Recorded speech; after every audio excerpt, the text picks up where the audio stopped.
शुभविवाह या मालिकेच्या 20 एप्रिलच्या भागामध्ये आकाश आत्याला सांगत असतो, आत्या प्लीज तू बोल ना त्यांच्याशी. यावरती रागिणी म्हणते, हे बघ तू ट्रस्टींशी पंगा घेतलेला आहेस, मला नाही वाटत ते तुझं काही ऐकतील. त्यामुळे आकाश मला असं वाटतं या सगळ्यामध्ये तू त्यांची आता खूप मन दुखावलेस, ते नाही आपल्याला पुन्हा या सगळ्यामध्ये एंट्री करून देणार. आकाश म्हणतो, मी त्यांची माफी मागेल, हवे तर पाय पकडेन, पण मला माझं वचन पूर्ण करायचं आहे, मला माझं व्रत पूर्ण करायचं आहे. काहीही झालं तरी मला माझ्या भूमीसाठी हे करायलाच पाहिजे. मग अथर्व त्या सगळ्या माणसांना म्हणतो, प्लीज तुम्ही एकदा लक्षात घ्या ना, आमचा नवस आहे, या देवळामध्ये जर आम्ही गेलो नाही तर आमचा नवस पूर्ण होणार नाही. यावरती ती मुलं सांगतात, नाही नाही, सरांनी जे सांगितलं ना ते निर्णय फायनल असणार आहे.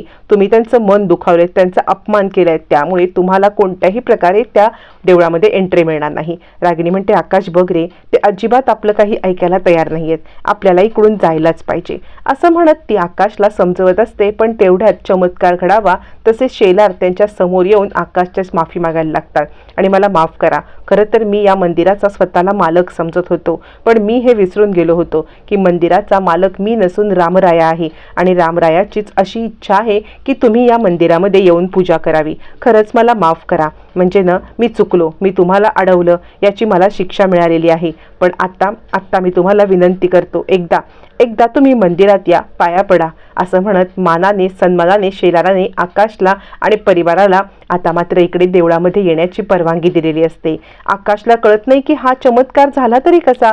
सगळेजण भूमीकडे पाहायला लागतात. भूमीने हा चमत्कार केलाय म्हटल्यावरती मग मात्र आकाश म्हणतो, खरंच भूमी, आज तू जे माझ्यासाठी केलंयस ना ते इतकं महत्वाचं आहे ना, कारण काहीही करून मला ना हे व्रत पूर्ण करायचं होतं. खरंच आज भूमी तू जे केलंस ना त्याची मी कधी अपेक्षा पण केली नव्हती. यावर ते आजी म्हणते, आणि हो, आता तुझ्यासाठी आकाश जे काही करणार आहे ना ते पण तुला माहित नाहीये. असं म्हणून आता मात्र आजी फसते. आता सगळेजण विचार करतात, आजीने हे काय बोलली. मग आजी म्हणते, नाही, म्हणजे तू आता तुला थँक्स म्हणणार आहे ना, हे तुला कुठे माहिती आहे. आजी सारवासारव करते. त्यावरती आकाश म्हणतो, हो भूमी, खरंच मी तुला थँक्स म्हणणार आहे. भूमी म्हणते, आकाश याची काही गरज नाहीये. असं म्हणत आता भूमीने आकाशसाठी जे काही केलंय ते इकडे भानुशालींना खूप खटकत असतं. भानुशालीला इतका राग येतो आणि ते विचार करतात, म्हणजे भूमी आउट ऑफ द वे जाऊन आकाशसाठी इतकं का करते आहे, का आकाशसाठी हे सगळं चाललंय. भानुशालींना खूप राग येतो आणि ते विचार करतात, काहीही करून ही गोष्ट इथेच थांबवायला पाहिजे, मला भूमीला थांबवायला पाहिजे. पण कसं थांबवायचं, भानुशालींकडे काहीही पर्याय नसतो. तोपर्यंत रागिणी भूमीला घेऊन आता मुद्दाम आपल्यासोबत कारमधून पूजेचं सामान आणण्याच्या निमित्ताने जाते आणि त्याच वेळेला आकाश इकडे मंदिराच्या पायऱ्या चढायला सुरुवात करतो. आकाश म्हणतो, प्रभू रामराया, पत्नीचा वियोग हा तुमच्याशिवाय अजून कुणाला कसा माहिती असणार आहे, आणि त्यामुळे तुमच्या पत्नीचा वियोग तुम्ही सहन केलात, पण माझ्या पत्नीचा वियोग मला सहन होत नाहीये.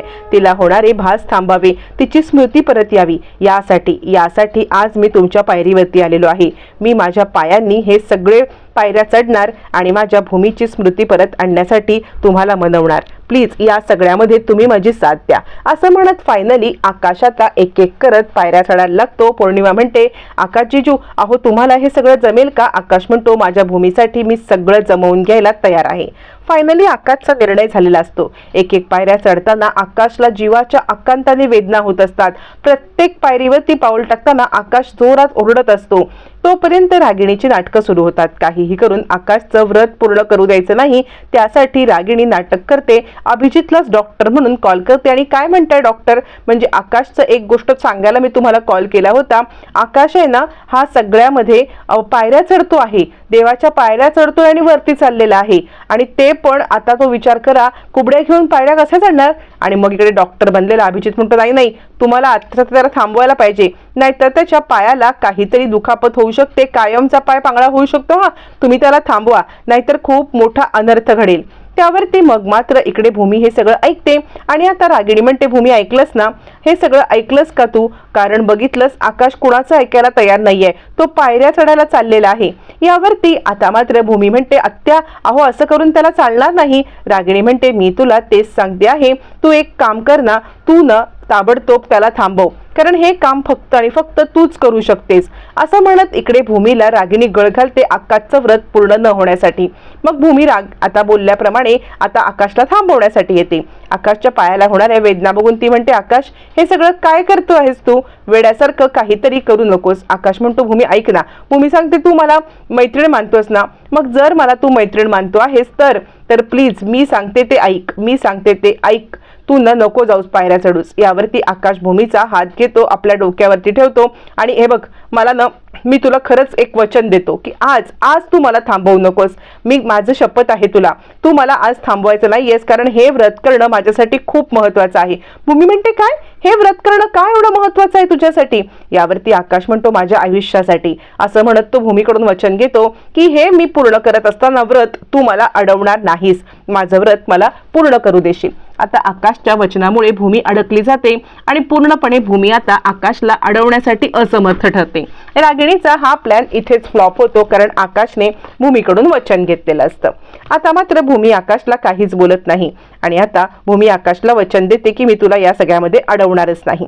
भूमीकडून वचन घेऊन मग मात्र आकाश आता वरती पायऱ्या चढायला लागतो. आता पायऱ्या चढत असताना एक डाव सफल झाला नाही म्हणून रागिणी काही गप्प बसत नाही. रागिणी गप्प बसत नाही, आता ती पुढचा डाव टाकते. इकडे भानुशाली विचार करत असतात, भूमीचं चाललंय तरी काय? म्हणजे कितीही आकाशची आता उगाच जवळीक करत आहे, मला हे थांबवलं पाहिजे, पण कसं थांबवू हे काही भानुशालींना समजत नसतं.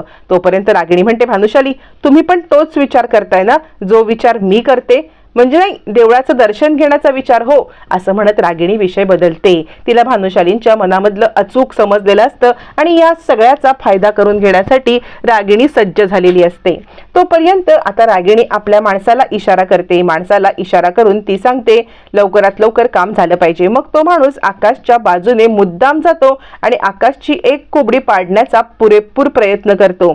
आकाशची कोबडी पाडण्याचा प्रयत्न करत असतानाच आता एक कोबडी खाली पडते. आकाश जोरात ओरडतो. आकाश ओरडत असतानाच तिकडे आता सगळ्यांना धक्का बसतो. रागिणीला वाटतं चला आपला प्लॅन यशस्वी झाला, पण त्याच वेळेला खंबीरपणे रामाच्या बाजूला जशी सीता उभी राहावी तशी आकाशच्या बाजूला येऊन भूमी उभी राहते. आकाशला आधार देते आणि आता आकाशला पडण्यापासून वाचवते. इतकंच नाही तर आकाशचं व्रत पूर्ण करण्यासाठी, रामरायाचं दर्शन घेण्यासाठी भूमी त्याच्यासोबत एक एक पायऱ्या चढत आता वरती येत असते.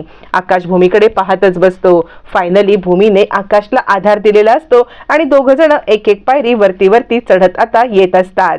फायनली आता सगळेजण खुश होतात. मानसी म्हणते, ज्या ताईसाठी आकाशजी जो व्रत करतायत ना त्याच ताईने त्यांचं व्रत सफल केलेलं आहे. रामरायाच्या मंदिरामध्ये दोघ जण अगदी जोडीने वरती जातात आणि हे सगळं चालू असताना रामरायाचं एक वस्त्र येऊन दोघांच्या अंगावरती पडतं.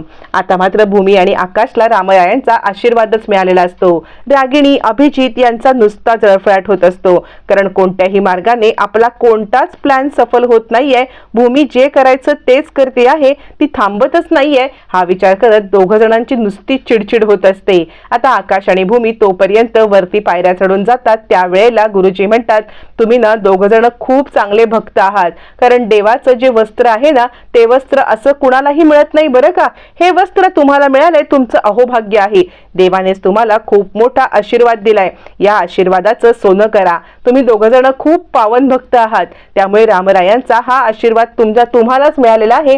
तुमच्याच डोक्यावरती हे वस्त्र पडलेलं आहे. असं म्हणत गुरुजी दोघांचं कौतुक करतात. आकाश बोलतो, बोलो श्री रामचंद्र की, आणि सगळेजण जय म्हणतात. सगळेजण आता मात्र इकडे रामाच्या मंदिरामध्ये पूजा करतात. आकाशचं वचन पूर्ण झालेलं असतं. भूमीची स्मृती परत यावी यासाठी आकाशने केलेलं व्रत पूर्ण झालेलं असतं आणि यामुळे आकाश खूप खुश असतो. नाराज असते ती फक्त रागिणी, अभिजित, पौर्णिमा. आता या सगळ्यांना आकाशला धडा शिकवण्यासाठी आणि भूमीला खाली पाडण्यासाठी या सगळ्यांचा डाव रचतो. त्यावेळेला भूमी आकाशकडे येते आणि आकाश, मला एक गोष्ट सांग ना, म्हणजे तुला मी एक गोष्ट विचारते की तू हे इतकं कठीण व्रत कुणासाठी केलंस? तर आकाश म्हणतो कोणासाठी नाही, माझ्या स्वतःसाठी. भूमी म्हणते शक्यच नाही आकाश, इतकं कठीण व्रत कोणी आपल्यासाठी करत नाही, फक्त आणि फक्त इतकं कठीण व्रत आपण ना आपल्या आवडीच्या व्यक्तीसाठी, ज्याच्यावरती आपलं जीवापाड प्रेम आहे ना त्यासाठी करतो.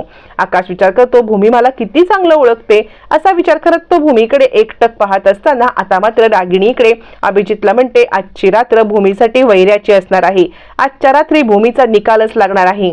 भूमीसाठी ही रात्र अजून भयानक बनवण्यासाठी रागिणी खूप भयानक प्लॅन करते. या प्लॅन मध्ये आता मात्र भूमीला अडकवण्यासाठी रागिणीने जबरदस्त धमाका केलेला असतो. आता भूमी इकडे राहत असते ती महाजनांच्याच घरामध्ये. महाजनांच्या रूम मधले कानाकोपरे हे रागिणीला अचूक माहिती असतात. रागिणी भूमीला अडकवण्यासाठी खूप मोठा प्लॅन करते. भूमी दार लावून आपल्या रूम मध्ये येते. रूम मध्ये आल्यावरती भूमी झोपण्याचा प्रयत्न करते, पण अचानक तिची नजर समोर जाते.